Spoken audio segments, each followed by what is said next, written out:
The poor nanny had to take her two autistic children to the new job because no one in the family could care for them. In the millionaire's mansion, it didn't take 2 minutes for the nanny to lose track of the boys. After searching the entire house, she runs to the garage. When she arrives there, she sees the millionaire doing something with the boys that makes her cry. The cold, pre-dawn drizzle of New York City clung to Lucy's bones like a bad omen. It was 4 in the morning, and the smell of wet asphalt and exhaustion filled the air inside the subway car, carrying her from Queens to the Upper East Side. Beside her, huddled on the bench, her 6-year-old twins were dozing. Matteo, his head lolling onto his mother's shoulder, held a folded piece of paper in his limp fingers, a drawing of a yellow car he redrew every day. Leo, nestled against the window, had his eyes half open, fixed on the lights blurring across the urban landscape. Lucy's heart beat out of sync, a mix of hope and terror. It was the first day of her new job, an opportunity that felt like a miracle after so many closed doors. A nanny position in a mansion with a salary that could finally pay for the children's therapies without delay. But there was a condition she hadn't dared mention in the interview. She had no one to leave them with. The neighbor who helped her was down with a bad flu, and desperation had forced her to make the only possible decision: bring them along and beg for her new boss's understanding. Every lurch of the train was a jolt in her stomach, the fear of being fired before she even started consuming her from the inside. When she emerged from the station, reality hit her with the force of a concrete wall. The street was silent, lined with immense trees and gates that looked more like fortresses. The mansion at the address she'd written down was a colossus of glass and stone, cold and impersonal under the pale glow of the streetlights. She took a deep breath, adjusted the worn backpack on her shoulders, and, holding a small hand of each son, buzzed the intercom. A metallic, emotionless voice granted her entry. The gate slid open in an almost supernatural silence. The man waiting for her at the door was exactly like the voice. Tall, impeccable in a dark suit that seemed molded to his body, and with an expression that revealed nothing but polite impatience. His eyes, a piercing gray, swept past her and landed immediately on the 2 small figures by her side. Lucy's mouth went dry. "Mr. Sterling, good morning. I'm so sorry. I know this is an imposition. There was an unforeseen issue and I didn't have—" He raised a hand, stopping the flood of apologies she was ready to pour out. "I'm aware of your impeccable record and your needs, which is why I hired you, but I need to make something clear from the very first minute. I do not tolerate improvisations. My life is governed by spreadsheets, schedules, and outcomes. This house runs with the precision of a Swiss watch, and any deviation affects my entire portfolio and my businesses. The most valuable asset I possess is time." Lucy felt the ground disappear beneath her. This was the end. Tears began to burn in her eyes. "I understand, sir. I'm just asking for one chance. They won't be any trouble. They'll be quiet. I brought their headphones, their toys." Arthur studied her for a moment that felt like an eternity, the calculating gaze of someone analyzing a high-risk investment. He seemed to be weighing the cost-benefit of the situation. Finally, he stepped aside, clearing the way. "Let this be the first and last time. Come in." The relief that flooded her was so overwhelming that her legs trembled. Inside, the house was even colder.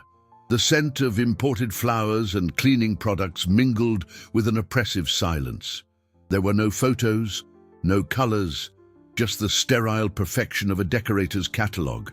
While Arthur gave her an endless list of rules and schedules, Lucy settled the boys in a corner of the vast living room with their notebooks and headphones. She just needed a minute to absorb it all, to show that she was capable, that she deserved this chance. She turned to him, nodding at each instruction, her brain racing to not forget a single detail. It was quick, maybe a minute, maybe 2. When she turned back to her children, a forced smile on her lips. The corner of the room was empty. The headphones were on the floor, next to an open notebook, but Matteo and Leo were gone. Lucy's heart stopped. The silence of the mansion, once merely cold, had now become threatening. They had vanished. The air left Lucy's lungs all at once, as if an invisible hand was squeezing her chest. The mansion's silence, once merely intimidating, was now an abyss that had swallowed her children. A cold panic shot up her spine. She had broken the one rule, the improvisation the man wouldn't tolerate. Her brain flashed with terrible scenarios, each more painful than the last. Without making a sound, her heart hammering against her ribs, she began to search.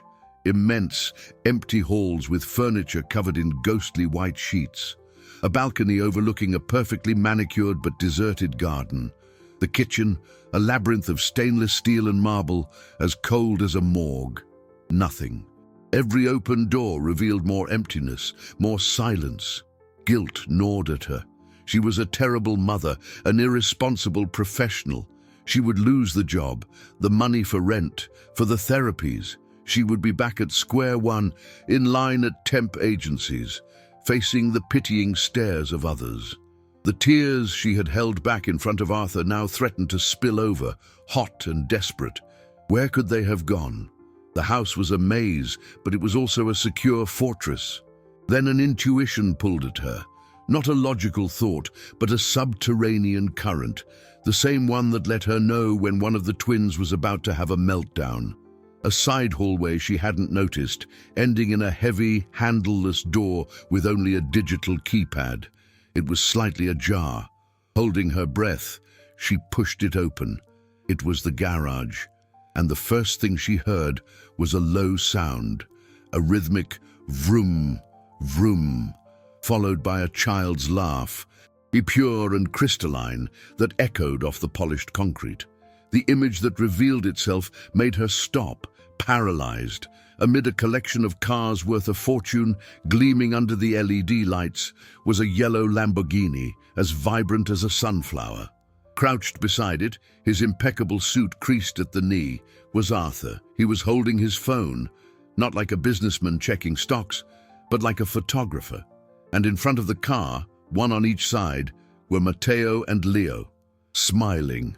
A smile Lucy hadn't seen in months, open, unfiltered, their fists clenched like race car drivers. It was Arthur who was making the engine sounds with his mouth. The click of the phone's camera snapped in the silence, capturing the moment. Lucy leaned against the doorframe, her legs suddenly weak. The tears came, but not of despair. They were silent tears of relief and a gratitude so profound it hurt.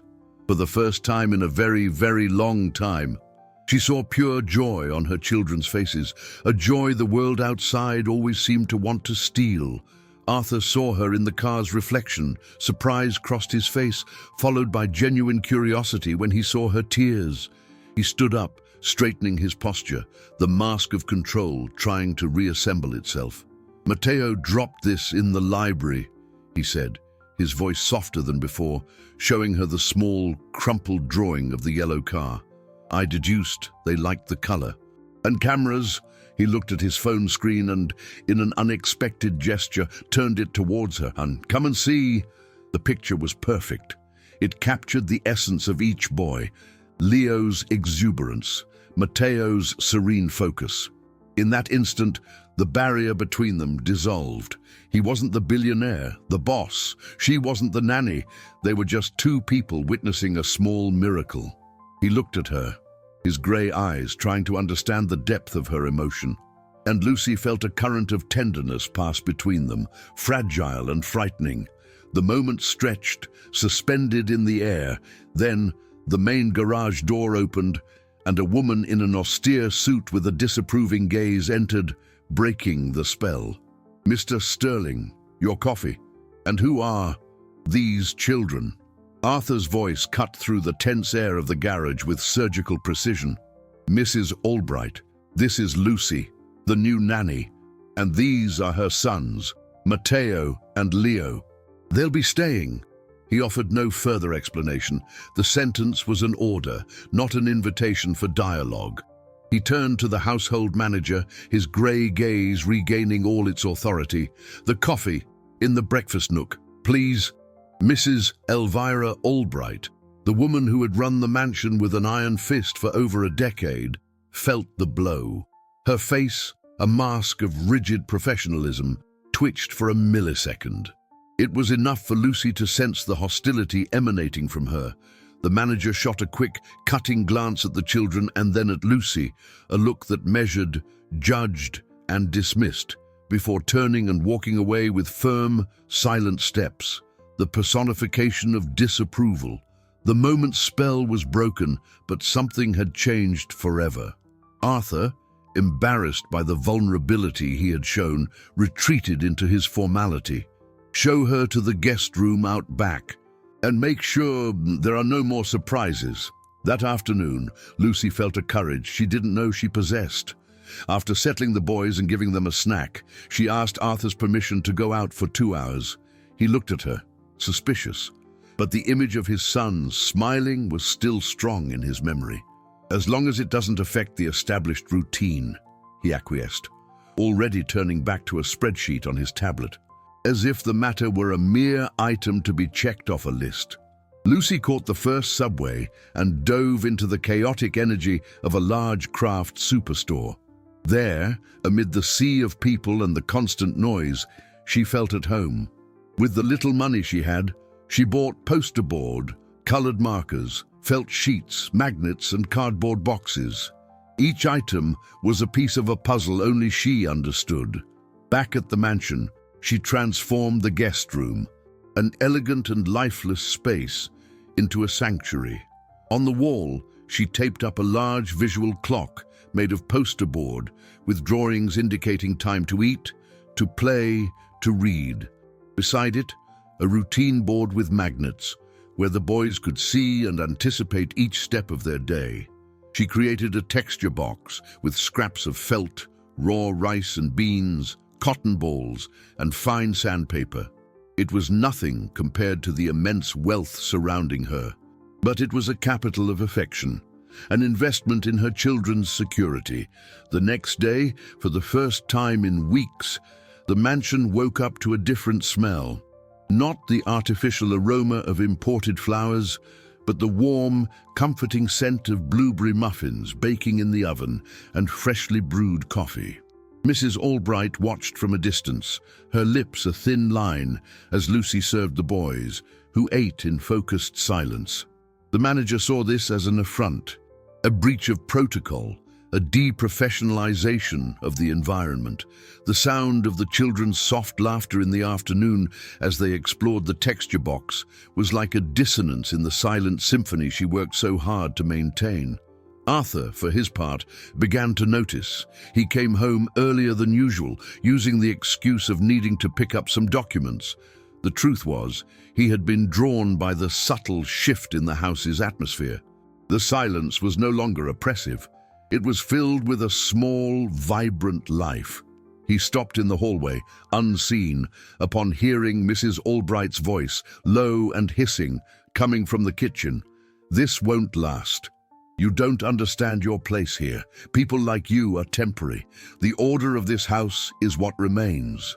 Lucy didn't answer, but Arthur could picture her shrinking, trying to make herself invisible. The manager's voice continued, merciless.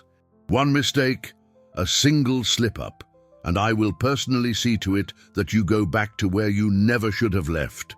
Mrs. Albright's words, venomous and full of contempt, echoed down the hall and lodged themselves in Arthur's mind. He stood motionless for a long moment, listening to her footsteps retreat. Threatening an employee in his own home, under his roof, was a violation of a code he didn't even know he had. He was used to aggressive takeovers in the business world, to trading stocks and protecting his net worth from corporate predators.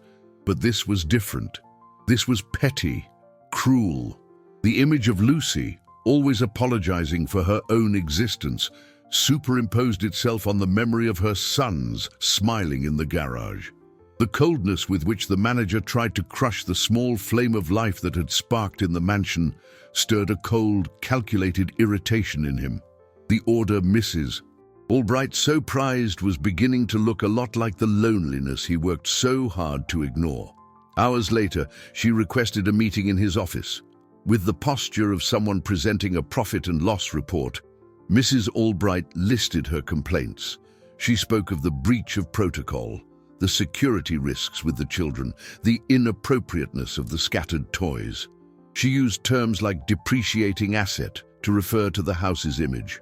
She argued that the constant presence of the boys and Lucy's sensory clutter devalued the environment, a space that should reflect the seriousness of a man whose name influenced the stock market. Mr. Sterling, with all due respect to your generosity, this situation is unsustainable. She is deprofessionalizing your home, turning it into a playground. This could affect the perception people have of your business, of your fortune. I suggest we dismiss her before she causes real damage. She spoke with the certainty of someone who knew her boss, the man who had always chosen logic and profitability above all else. Arthur listened to her in silence, his fingers interlaced on the polished mahogany desk. He thought of his vast capital, his investments in international funds, the Bitcoin he was accumulating. Money. It was the language Mrs. Albright understood, the only one she thought he spoke. But as she talked about liabilities, all he could think about was the sound of Leo's laughter. He looked at his household manager, and for the first time in 10 years of impeccable service, he overruled her. She stays, Elvira. My decision is final. Adapt. The shock on the woman's face was almost imperceptible, but to Arthur, it was like a crack opening in the rigid structure of the house. Mrs. Albright merely nodded, a patch of red rising on her neck, and excused herself. Arthur, however, felt the need to reassert his control, to raise one of his walls. He called Lucy to the office. She entered fearfully, her eyes on the floor, expecting the worst. Your work with the children is effective, he began, his voice formal. However, my personal life is an asset I protect with extreme rigor. Exposure is a risk I do not take. Therefore, it is strictly forbidden to take, and especially to post any photos of the children or anything related to this house on social media. Are we clear? Lucy felt a mix of relief and a pang of sadness. He still distrusted her. Of course, sir, I would never do that. I understand completely. She turned to leave, hurrying, leaving behind on the side table the small sketchbook she always carried. Arthur watched her go, and his gaze fell on the forgotten object. Moved by a curiosity that surprised him, he picked it up. He opened it to a random page and froze. It wasn't a yellow car, it was a pencil portrait, incredibly detailed, of himself, crouched in the garage. The drawing captured not the billionaire, but the man making engine sounds with his mouth. An expression of pure, forgotten fun on his face. He saw himself through her eyes, and the image staring back at him was that of a complete stranger. Arthur closed Lucy's sketchbook with a care he didn't even afford his most expensive watches. That simple pencil drawing was worth more than any piece of art his money could buy. It was a record of a truth he had refused to see in himself, that behind the methodical billionaire there was still a man capable of simple gestures and unguarded joy. He felt exposed, deciphered. Her perception was a mirror that reflected not just his image, but his soul.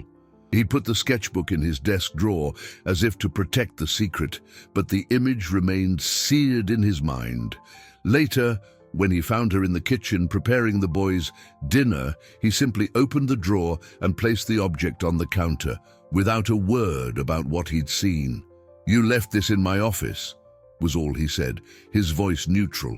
But their eyes met for a second, and in that brief instant, Lucy knew he had seen it. Her face flushed, embarrassed by her indiscretion, but she also felt a strange satisfaction. He knew that she saw him beyond the facade of power and immense fortune. That silent understanding changed the dynamic of the weekend. On Sunday, driven by a feeling he refused to name, Arthur did something unprecedented. "The forecast is for sun," A little fresh air would do the children good. Do you know the street fair in Greenwich Village? Lucy stared at him, surprised. I do, sir. But, it's very crowded, very loud. Exactly. A test in a controlled environment. I want to see how they react. The excuse was corporate, but the intention was purely human. The fair pulsed with life, a stark contrast to the mansion. The smell of hot dogs mixed with incense. The colors of the artisan stalls exploded everywhere. Lucy kept the boys close, their headphones muffling the excess stimuli. Arthur walked a step behind, observing, feeling like a foreigner in his own city. In a small square, a folk musician strummed a nostalgic, joyful melody on his guitar. A few people clapped along to the rhythm. Leo began to sway his body discreetly. The musician, an old man with an easy smile, noticed and beckoned. Come on up, champ, clap along with me. Matteo shrank, grabbing his mother's pants. Lucy braced for the refusal, for the start of a meltdown. But Arthur, in an instinctive gesture, knelt and extended his hand to the boy, palm up, without touching him, just a silent invitation. Matteo looked at the large, steady hand, then at the man's eyes, and, slowly, placed his small hand on top of it. Arthur closed his fingers with infinite gentleness. In that moment, the noise of the fair disappeared. He felt a pang in his chest, a gratitude that no dividend from his stocks had ever provided. It was a return of a different kind, a profit for the soul. On the way back, as they walked to the car, the boys stopped suddenly. They pointed at an old yellow VW Beetle parked on a side street, its paint peeled by time. "The same!" they shouted in unison, their eyes shining. Lucy smiled, moved by the small connection they had made. Arthur, instead of rushing them, laughed. A genuine laugh that transformed him. "It's true. It's the same. Did you know that before all this?" He gestured vaguely, referring to his life of business and his incalculable assets. "I used to photograph old cars. I have a whole series of just yellow Beetles I found around the city, the past that New York still keeps in its garages." He spoke with a passion Lucy had never seen, revealing a piece of himself that money had buried. The image of the methodical man was dissolving, giving way to an artist. The day ended with a sense of hope that something new and good was being built there. When they got home, as Lucy helped the children take off their shoes, Arthur's phone buzzed. It was a message from his head of security. He opened it, and his smile vanished. On the screen was a photo of them at the fair, taken from a distance. Matteo holding his hand, and below it, the caption, "Sir, the image has been posted on a gossip blog. We are already trying to have it removed." The text below the photo was anonymous and insidious. Billionaire Arthur Sterling, known for his aversion to the spotlight. Seen in a family moment with his nanny and her sons. A new phase or a PR strategy to humanize his billion-dollar deals. The sentence was a punch to the gut. The purest, most genuine moment he had lived in years. Twisted and turned into cheap speculation. Rage rose, hot and fast, followed by the cold chill of violation. He felt the walls he had built around himself tremble. His private life, his most precious asset, had been invaded. And worse, he had dragged Lucy and the boys into the middle of this filth. He looked at her, still untying Leo's sneakers, oblivious to the storm that had just broken. The urge to protect her, to erase that photo from existence, was overwhelming. He replied to the security chief's message with a single word, "Handle it." Then he put his phone away, the mask of control back in place, but inside, his defense mechanisms were on high alert. The fear that this was just the beginning, that the vulnerability he had allowed himself would become a liability in his rigidly calculated life, haunted him. The week that followed was tense. Arthur became more withdrawn than ever, immersing himself in work like a drowning man clinging to a raft. Meetings about cryptocurrency investments and cash flow analyses of his companies stretched late into the night, a way to drown out the unease that consumed him. Mrs. Albright, sensing the shift in his mood, moved through the house with an air of silent triumph, as if predicting the inevitable fall of the intruder. Lucy, for her part, felt his distance like a wall of ice.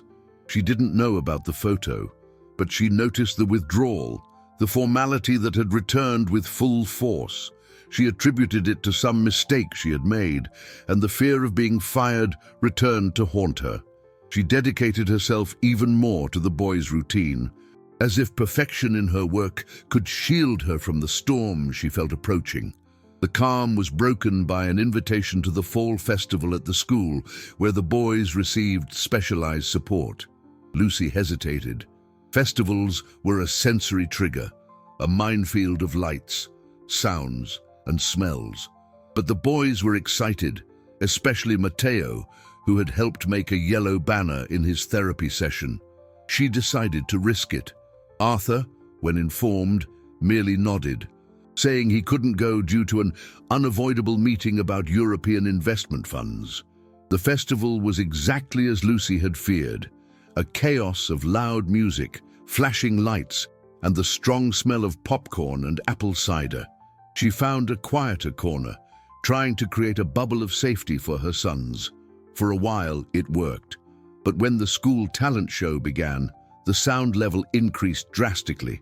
Leo covered his ears tightly, but Matteo froze.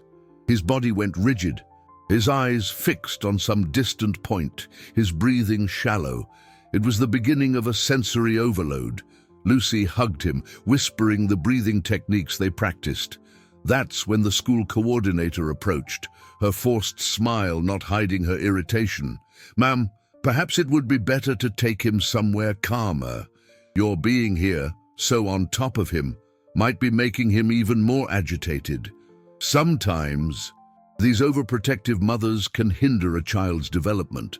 The accusation, veiled in false concern, hit Lucy like a slap. She felt small, judged, incompetent. And in that moment of maximum vulnerability, as she looked up, she saw Arthur standing at the entrance to the festival. He had cancelled his meeting. His gaze met hers, and he saw everything.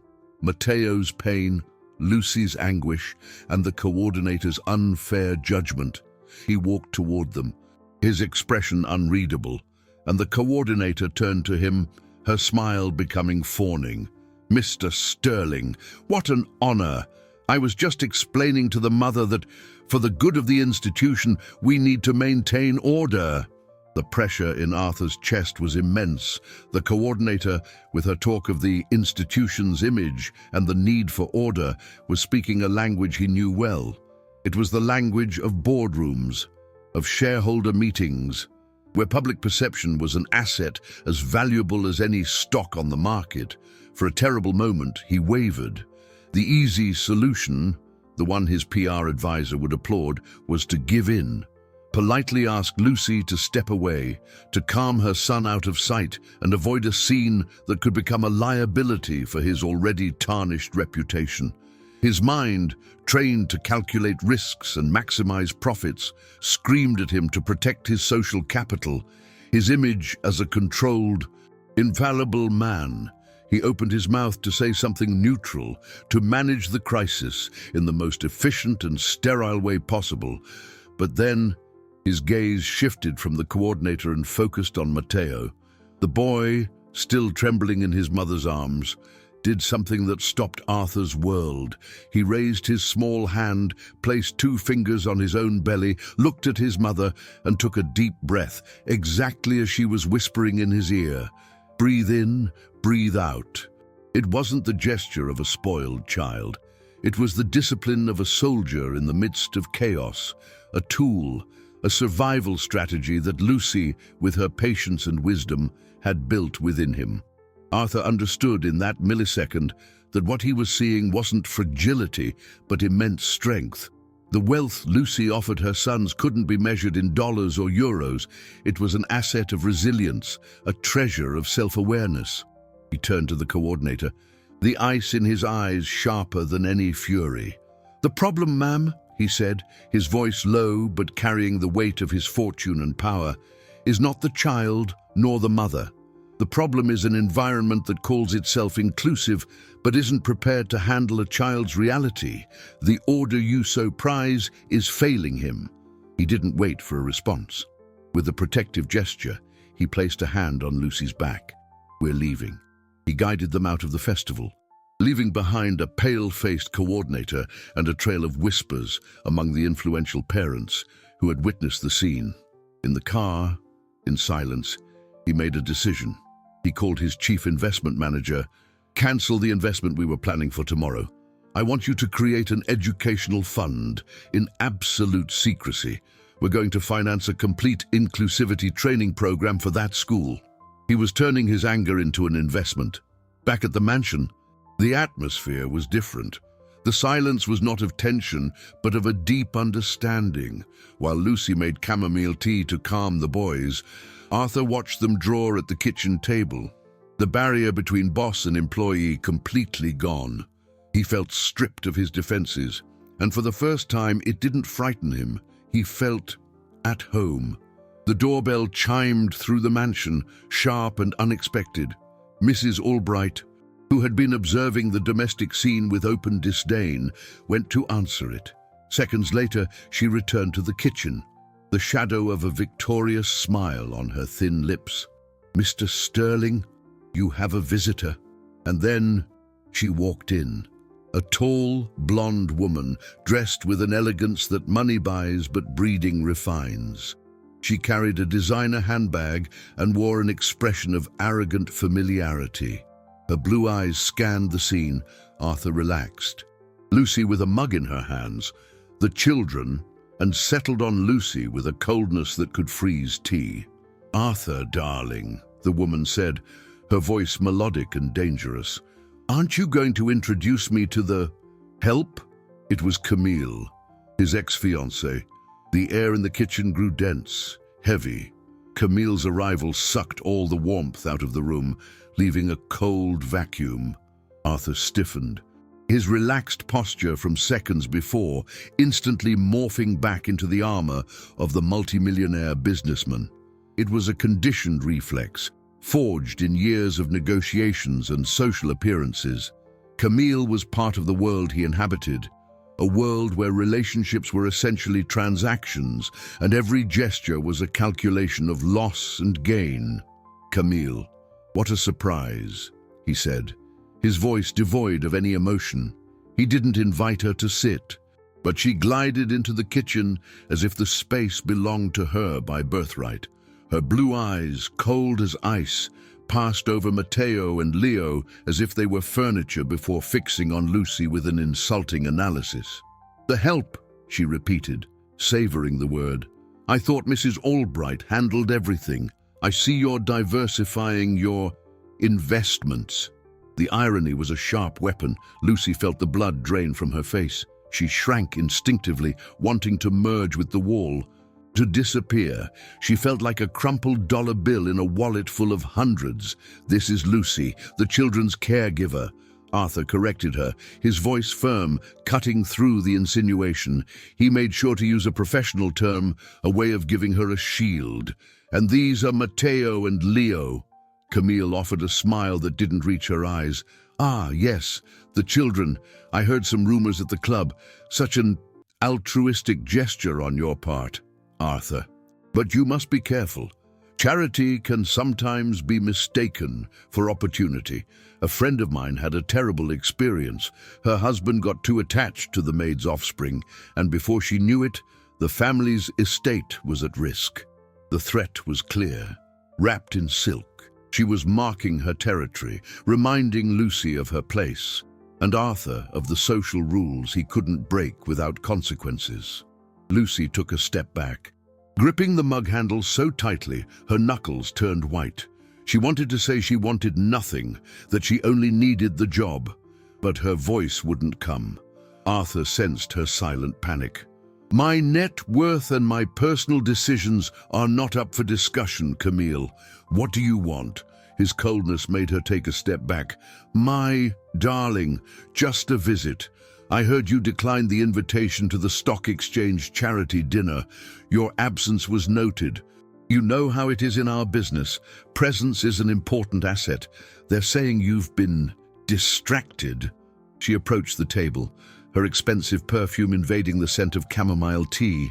She glanced at the children's drawings with faint disgust. "Anyway, I won't interrupt your domestic evening." She turned to leave, but paused at the door and looked back at Arthur over her shoulder. "Just a friendly piece of advice. Be careful with appearances. The market is sensitive to instability, and rumors about one's personal life can affect stock performance faster than an economic crisis." With that final barb, she was gone, leaving behind a silence thick with poison. Lucy felt a lump in her throat. The woman had voiced her worst fear, being seen as an opportunist. Arthur ran a hand through his hair, a gesture of frustration she had never seen him make. He looked exhausted. The evening, which had promised a new beginning, had become a minefield. Later, after the boys were asleep, Lucy was in the kitchen washing the last of the dishes when she heard Arthur's phone buzzing incessantly in the living room. He didn't answer. Minutes later, he appeared at the kitchen door, his face an impenetrable mask. "Lucy," he said, and the formality was like a wound. "Starting tomorrow, I must ask that you use the service entrance, and that you avoid the main areas of the house when I have visitors." Each of his words was a step that sent her back down to the basement she thought she had escaped. The service entrance, cold and impersonal, became her daily path. The kitchen door, which had once opened into a space of hesitant interactions and discoveries, was now a border she dared not cross without a functional purpose. Lucy felt the weight of his order like a lead vest. She wasn't a guest in this world, she was an employee, and the rules, once softened by tenderness, had been re-established with the rigidity of steel. Silence returned to the mansion, but this time it was a resentful silence, filled with unspoken words. Arthur buried himself in his work, the walls of his office becoming an extension of the fortress he'd built around himself. The calls about the volatile cryptocurrency market and his company's cash flow analysis were a constant soundtrack that kept her at a distance. Their eyes no longer met. He communicated through notes left on the counter or orders relayed through a visibly pleased Mrs. Albright. The boys sensed the change in the house's atmospheric pressure. The routine Lucy had created with such care remained in place, the magnet board, the visual clock, but its soul had vanished. It was like a body that still breathed, but without the spark of life. Matteo grew quieter, his drawings of yellow cars losing their vibrancy, the lines now fainter, almost hesitant. Leo, who had started to babble new words, reverted to communicating with gestures. Their regression was a knife in Lucy's heart, physical proof of her failure to protect them from the world's coldness. Meanwhile, Camille was making good on her promise. The rumors began to circulate in whispers among the elite. Small drops of poison spread in private group chats. They spoke of a clever nanny, of a sob story to move a lonely billionaire. The social doors that had never been open to Lucy now creaked shut for Arthur, who felt the pressure in the form of cancelled invitations and sideways glances at the club. He knew it was Camille's work. He felt trapped. His personal life turned into a liability that threatened the stability of his empire. One night, seeing the apathy in her son's eyes, Lucy decided she could no longer surrender to the cold. If the world outside was hostile, she would create a safe universe for them right here. Not for Arthur, not for the house, but for them. With the little money she had left, she bought mango juice, popcorn, and organized a yellow movie night in the playroom, the only territory that still felt like hers.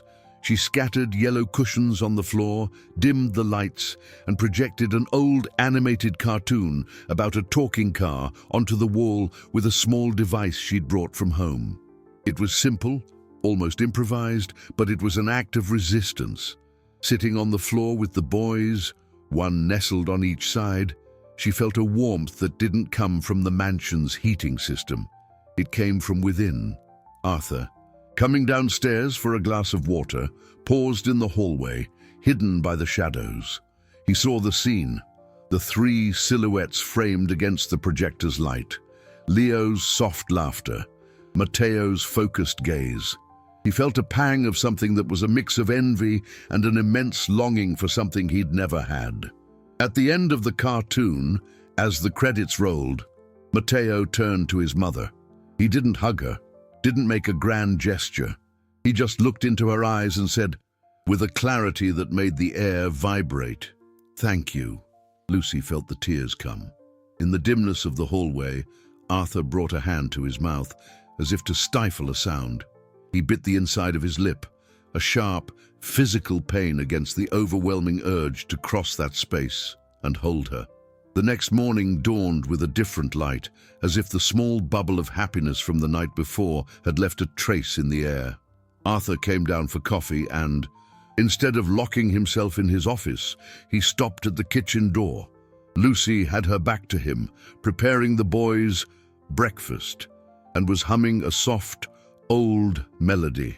For a moment, he allowed himself to just watch, absorbing the scene. It was an image of domestic peace that contrasted violently with his reality of profits, dividends, and compound interest. It was a form of wealth his vast fortune in dollars could not buy. He walked in, poured himself a cup of coffee, and leaned against the counter. He said nothing, but his presence was a white flag, a silent plea for a truce. Lucy looked at him, a small, tired smile on her lips. The silence between them was no longer one of distance, but of a fragile understanding, like a thread of glass. That moment of peace, however, was shattered by the shrill ring of his corporate phone. It was his PR advisor. "Arthur, we have a fire." The voice on the other end of the line was pure panic. A Dakar influencer, some guy called the King of Chrome, posted a video. He must have gotten the image from one of the paparazzi at the fair, but he's edited it. The focus is on the boys next to your Lamborghini in the garage. Arthur felt a chill. The photo from the garage, that first, pure moment. "What does it say?" he asked, his voice already icy. He doesn't accuse, he insinuates. He talks about the ostentatiousness of billionaires, how they even use children to show off their assets. The narrative is that you're using the humble employees' kids to promote yourself. The happy photo, the one that leaked from the fair, has become proof of your manipulation. It's going viral with a terrible hashtag. Your image, which was a solid asset, is becoming a high-risk liability by the minute. Arthur hung up the phone, the taste of coffee turning bitter in his mouth. The most transformative moment of his life, reduced to a cheap marketing ploy. An hour later, the advisor was in his office, a man who treated reputations like stocks on the market, and Arthur's was in freefall. "The solution is drastic but necessary," he said, pacing back and forth. "We need to cut off the source of the problem, the nanny. She has to go, immediately. We give her a generous severance package. Have her sign an NDA. She disappears until the dust settles. Any hesitation on your part will be seen as weakness and could impact the return on your funds. Investors hate family instability." The war inside Arthur was silent and brutal. On one side, the empire he had built, the cold logic of business that had always guided him. On the other, the sound of a laugh making vroom, vroom noises, and the word "thank you," spoken with great effort. He hesitated. "It's temporary," the advisor insisted. "A strategic retreat to protect the primary asset, you." At that moment, Lucy knocked lightly on the door, bringing in a tray with water. She hadn't heard the conversation, but she saw the expression on the advisor's face and the torture in Arthur's eyes. He called her in, his voice hoarse. He tried to explain, using the advisor's words, which sounded false and cruel in his own mouth. "Lucy, the situation has become complicated. For the company's image and for your own protection, perhaps it would be best if you took a few days off." He couldn't look her in the eye, and it was that hesitation, that inability to defend her, that broke her. It wasn't the influencer's accusation, nor Camille's rumors. It was his silence. The proof that, in the final balance of his assets and liabilities, she and her sons were the item to be discarded. The tears didn't come. In their place, a dignified, icy calm arose. Without a word, she took the small employee ID badge from her pocket, a plastic rectangle with her name on it. She walked to the polished mahogany desk, which was worth more than anything she had ever owned, and placed it gently on the surface. The sound of the plastic hitting the wood was tiny, but it echoed in the room like a gunshot. "I quit, Mr. Sterling." The mansion went back to smelling of imported flowers and silence, a funereal silence that seeped through the cracks in the windows and settled on the furniture like a layer of invisible dust. The guest room, which Lucy had turned into a sanctuary, was now just a room with lifeless objects. The texture box gathered dust in a corner.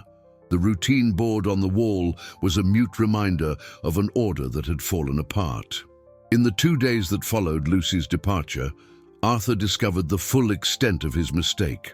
It wasn't about a function, it was about a soul. The boys, without the compass she represented, spiraled into regression. Matteo stopped drawing. Leo returned to his almost complete mutism. The house, once an organism learning to breathe, had reverted to a cold, empty shell.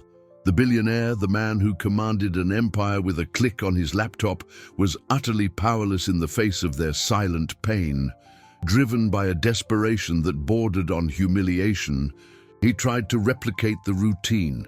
He picked up the magnet board and stared at it like someone looking at the stock market screen on a day of freefall. An indecipherable code. He got the order of activities wrong, triggering a crying spell in Leo. He tried to make breakfast, but the muffins burned, filling the kitchen with smoke and the smell of his failure.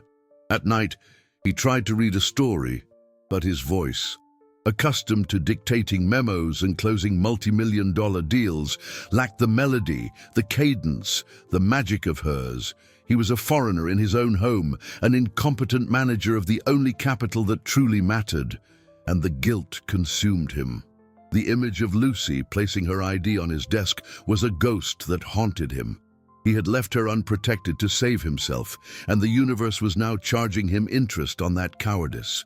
The final blow came on the afternoon of the 3rd day, in the form of a phone call. It was Lucy. Her voice was faint, trembling, stripped of all its serene strength. "Mr. Sterling, I'm sorry to bother you. I don't know who else to turn to." She explained in broken sentences that a process server had found her. The twins' biological father, a man who hadn't been heard from in over 4 years, had filed a petition. He was working as an aide to a politician in the middle of an election campaign, and in an act of pure opportunism, wanted to re-establish ties. With an aggressive lawyer and the campaign's propaganda machine behind him, he was threatening to sue for joint custody to get media attention, to paint himself as a repentant and present father. Lucy was terrified, huddled in her small Queen's apartment, feeling the world crumble. Arthur felt the ground give way. It was his fault. By pushing her into vulnerability, he had served her up on a platter to the vultures. Seized by a fury against himself, he made a decision that would change everything. He turned off the phone that connected him to his advisor. He ignored a call from Camille. He would no longer protect his assets. He would protect his humanity. He called Lucy back.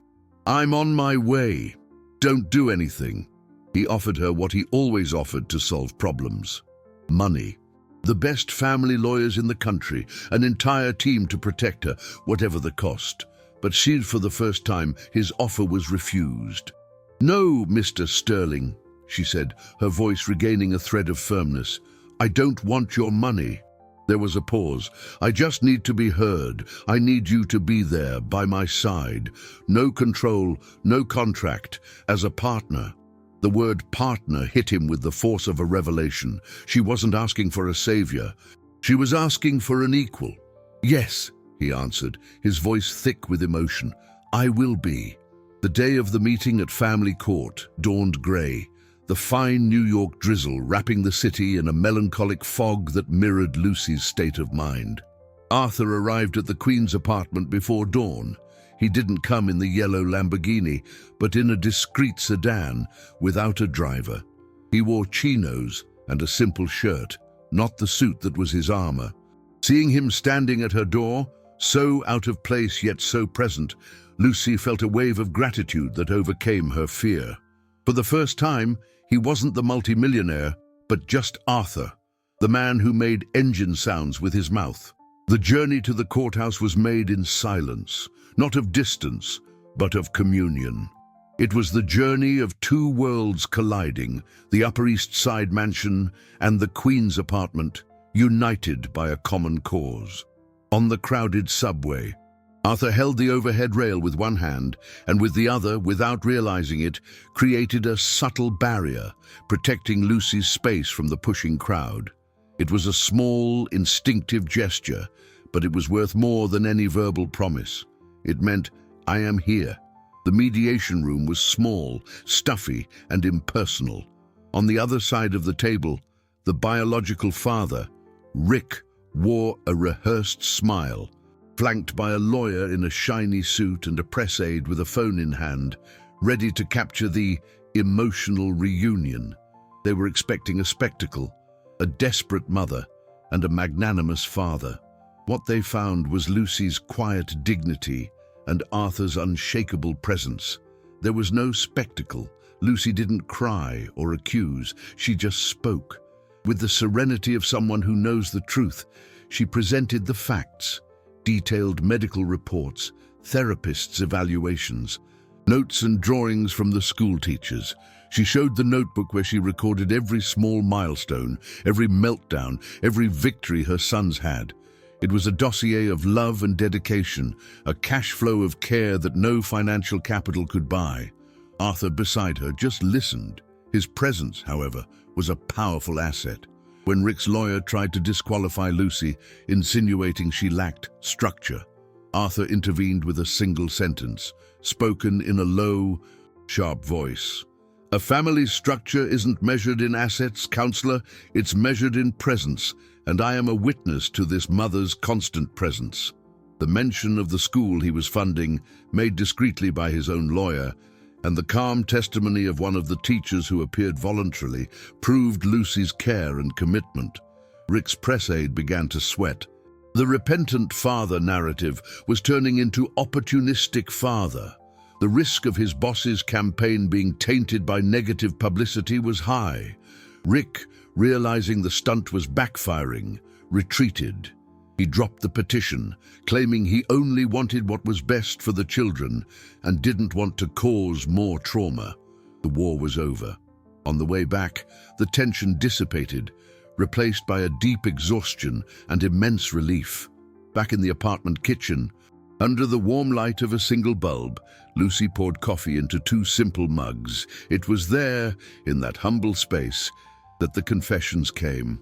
"Before all this," Arthur began, looking at his own hands, "I dreamed of being a photographer, photographing people, street fairs, life as it is. But life, my father's inheritance, the responsibility of the businesses, it demanded a suit and spreadsheets." Lucy listened, and for the first time, shared her own dream. "I always wanted to have a small studio in the neighborhood, a sensory space with textures, lights, and sounds to help other children like my sons." In that instant, their two dreams met and gave birth to an idea, a spark that lit up the tired kitchen, an inclusive photography project where the children would be the artists, capturing the world through their own eyes. The tool for their reconstruction had been created. Returning to the mansion was like arriving in a foreign country that was somehow home. The boys ran through the halls, and their footsteps, once a violation, were now the house's new melody. But the harmony was not yet complete. Mrs. Albright remained a shadow of the old regime, driven by a cold, silent resentment. Her boycott was subtle, a guerrilla war of small attacks. She would delay the transfer of money for the weekly groceries, citing cash flow issues. She spread poisonous whispers to the other staff that Lucy was a social climber, that she's trying to latch on to the boss's fortune. They were small acts of sabotage designed to undermine Lucy's authority and peace. Arthur, however, was no longer the man who hesitated. He, who had built his wealth on data analysis and reading people, saw the dissonance. When he saw the veiled anguish on Lucy's face as she justified a missing item in the pantry, he understood. He summoned Mrs. Albright to his office, not for a negotiation, but for a decree. "Your time here is over, Elvira." And then, he did what he should have done weeks before. He gathered the few household staff and declared, with a clarity that left no room for doubt, "Lucy has my complete and unconditional trust. Her decisions are my decisions." With the last shadow removed, the house could finally breathe. The idea born in the Queen's kitchen began to take shape. Arthur bought a dozen simple disposable cameras, and Lucy taught the boys how to use them. The click of the shutters became a constant sound, their small, clumsy fingers capturing the world from their unique perspective.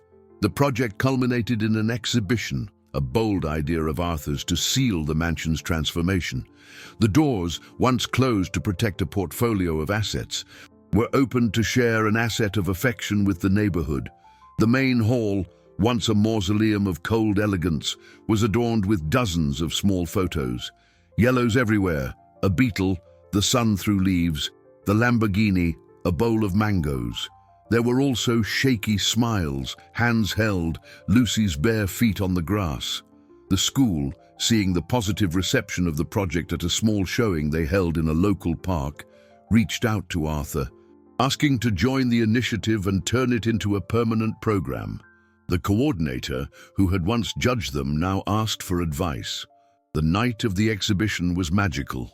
Neighbors who barely knew Arthur walked through his home, eating the pound cake Lucy had baked. The mansion smelled and sounded like a community. Amidst this vibrant life, Matteo approached Arthur. The boy held a folded piece of paper in his hands. He handed it to him with the solemnity of someone presenting a treasure. Arthur opened it. It was a drawing. 3 stick figures, one large, one medium, one small, holding hands next to a yellow car. And underneath, in crooked letters learned with Herculean effort, the sentence, "Thank you for the pictures, Daddy." The air left Arthur's lungs. A wave of emotion so strong and overwhelming rose in his throat. He swallowed back a sob, his heart stumbling in his chest. His eyes, burning with unshed tears, searched for Lucy across the room. She was watching him, a tender smile on her lips, as if she knew exactly what was written on that paper. And in that instant, looking at her amid the celebration of the family they had built without knowing it, he finally understood the name of the feeling he had been so forcefully denying. When the last guest had left and silence returned to the mansion, it was no longer cold. It was a full silence. Warmed by the voices and laughter that had been there, Arthur found Lucy on the veranda, looking out at the now dark garden. He clutched Matteo's drawing as if it were the most valuable document he had ever owned, more important than any deed to his properties or any financial statement. He didn't begin with a declaration of love, but with a confession of surrender. "For years, I built an empire," he said, his voice low. "I accumulated a net worth measured in digits, in stocks, in gold, in crypto. I thought the greatest wealth was having control, being able to manage all the assets and liabilities of my life like a business. But I was wrong." He stood beside her, not touching her, giving her space. "The real return on investment, the greatest profit I've made in my entire life, was seeing your son's smiles in the garage. It was feeling Matteo's hand in mine. That is a treasure beyond price." He turned to her. his grey eyes completely vulnerable. "I don't want to be your savior, Lucy. I don't want to offer you my money. I want to offer you my surrender. I want to reduce my travel. I want to be present. I want my company's social outreach wing to become the investment for your studio. I want to share the stage, not the spotlight. I'm asking you to let me walk beside you at the children's pace." Lucy listened to him, her heart beating a calm, steady rhythm. She didn't see a billionaire offering his fortune. She saw a man offering his truth, and she answered with the same currency. "I accept," she said, and the relief on his face was so profound it almost made him stagger. "But on one condition." He looked at her, ready for anything. "That everything we build from now on is like the boys' routine board, with respect, with truth, and with the patience to place one magnet at a time. Every single day." It was her way of saying their love wouldn't be a miracle, but a daily, conscious and dedicated work.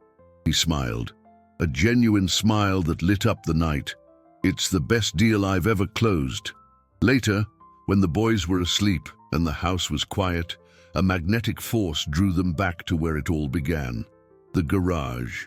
Under the LED lights, the yellow Lamborghini gleamed, no longer a symbol of status, but a frame for their story. There, amid the smell of metal and oil, he finally touched her face, his large, steady hand holding her chin with infinite gentleness. The kiss wasn't an explosion, but a recognition, a seal. Their reflection in the car's polished body didn't show a boss and an employee, but a family that had invented itself through the courage to see beyond appearances. The nights that were once cold began to smell like freshly baked cake. The mansion opened its gates for Sunday workshops, and each new achievement was the result of conversation, adjustment, and patience. There is no easy solution. There is love that learns, justice that is built, and an ending that rewards those who stayed to the end. Because sometimes the right picture reveals the family your heart already knew was there.